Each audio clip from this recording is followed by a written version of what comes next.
दत्त जयंती भगवान दत्तात्रेय का जीवन। भगवान दत्तात्रेय की जयंती मार्गशीर्ष माह में मनाई जाती है। दत्तात्रेय में ईश्वर और गुरु दोनों रूप समाहित है, इसीलिए उन्हें परब्रह्म मूर्ति सद्गुरु और श्री गुरुदेव दत्त भी कहा जाता है।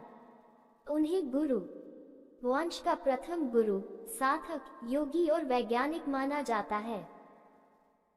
हिंदू मान्यताओं अनुसार दत्तात्रेय ने पारद से व्योमयान उड्डयन की शक्ति का पता लगाया था और चिकित्सा शास्त्र में क्रांतिकारी अन्वेषण किया था। हिंदू धर्म के त्रिदेव ब्रह्मा, विष्णु और महेश की प्रचलित विचारधारा के विलय के लिए ही भगवान दत्तात्रेय ने जन्म लिया था। इसीलिए उन्हें त्रिदेव का स्वरूप भी कहा जाता है। दत्तात्रेय को शैवपंथी शिव का अवतार और वैष्णवपंथी विष्णु का अंशावतार मानते हैं। दत्तात्रेय को नाथ संप्रदाय की नवनाथ परंपरा का भी अग्रज माना है। यह भी मान्यता है कि रसेश्वर संप्रदाय के प्रवर्तक भी दत्तात्रेय थे। भगवान दत्तात्रेय से वेद और तंत्र मार्ग का विलय कर एक ही संप्रदाय निर्मित किया था। शिक्षा और दीक्षा। भगवान दत्तात्रेय ने जीवन में कई लोगों से शिक्षा ली। दत्तात्रेय ने अन्य पशुओं के जीवन और उनके कार्यकलापों से भी शिक्षा ग्रहण की। दत्तात्रेय जी कहते हैं कि जिससे जितना जितना गुण मिला है उनको उन गुणों को प्रदाता मानकर उन्हें अपना गुरु माना है। इस प्रकार मेरे 24 गुरु हैं।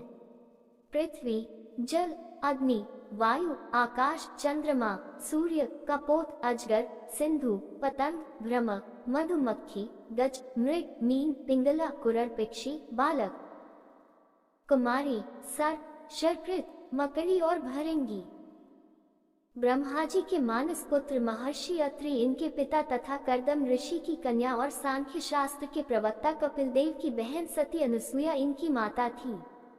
श्रीमद् भागवत में महर्षि अत्रि एवं माता अनुसुईया के यहाँ त्रिदेवों के अंश से 3 पुत्रों के जन्म लेने का उल्लेख मिलता है। पुराणों अनुसार इनके 3 मुख, 6 हाथ वाला त्रिदिव्य स्वरूप है। चित्र में इनके पीछे एक गाय तथा इनके आगे 4 कुत्ते दिखाई देते हैं। औदुंबर वृक्ष के समीप इनका निवास बताया गया है।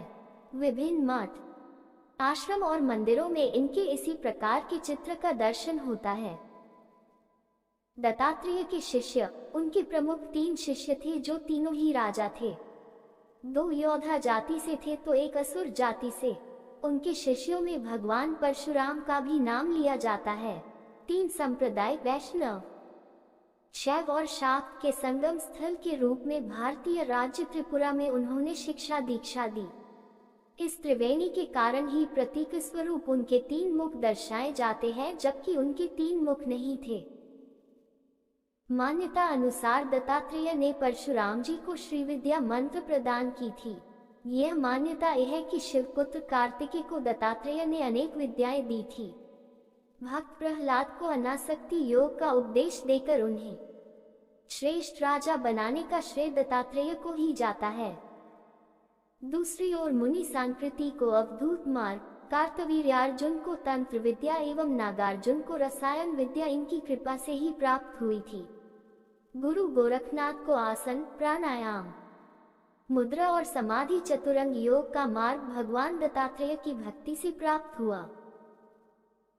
गुरु पाठ और जाप। दत्तात्रेय का उल्लेख पुराणों में मिलता है। इन पर 2 ग्रंथ हैं, अवतार चरित्र और गुरु चरित्र, जिन्हें वेद तुल्य माना गया है। इसकी रचना किसने की यह हम नहीं जानते।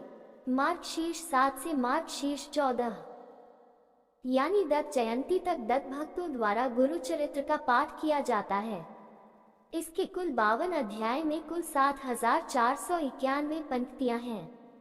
इसमें श्रीपाद, श्रीवल्लभ और श्री नरसिंह सरस्वती की अद्भुत लीलाओं व चमत्कारों का वर्णन है। दत्त पादुका। ऐसी मान्यता है कि दत्तात्रेय नित्य प्रातः काशी में गंगाजी में स्नान करते थे। इसी कारण काशी के मणिकर्णिका घाट की दत्त पादुका दत्त भक्तों के लिए पूजनीय स्थान है। इसके अलावा मुख्य पादुका स्थान कर्नाटक के बेलगाम में स्थित है। देश भर में भगवान दत्तात्रेय को गुरु के रूप में मानकर इनकी पादुका को नमन किया जाता है। गुरु चरित्र का श्रद्धा भक्ति के साथ पाठ और इसी के साथ दत्त महामंत्र श्री दिगंबरा दिगंबरा श्रीपाद वल्लभ दिगंबरा का सामूहिक जप भी किया है। त्रिपुरा रहस्य में दत्त भार्गव संवाद के रूप में अध्यात्म के गुरु रहस्यों का उपदेश मिलता है। गुरु पाठ और जाप दत्तात्रेय का उल्लेख पुराणों में मिलता है। इन पर 2 ग्रंथ हैं, अवतार चरित्र और गुरु चरित्र, जिन्हें वेद तुल्य माना गया है। इसकी रचना किसने की यह हम नहीं जानते। मार्गशीर्ष 7 से मार्गशीर्ष 14 यानी दत्त जयंती तक दत्त भक्तों द्वारा गुरु चरित्र का पाठ किया जाता है। इसके कुल 52 अध्याय में कुल 7491 पंक्तियां हैं। इसमें श्रीपाद श्रीवल्लभ और श्री नरसिंह सरस्वती की अद्भुत लीलाओं व चमत्कारों का वर्णन है।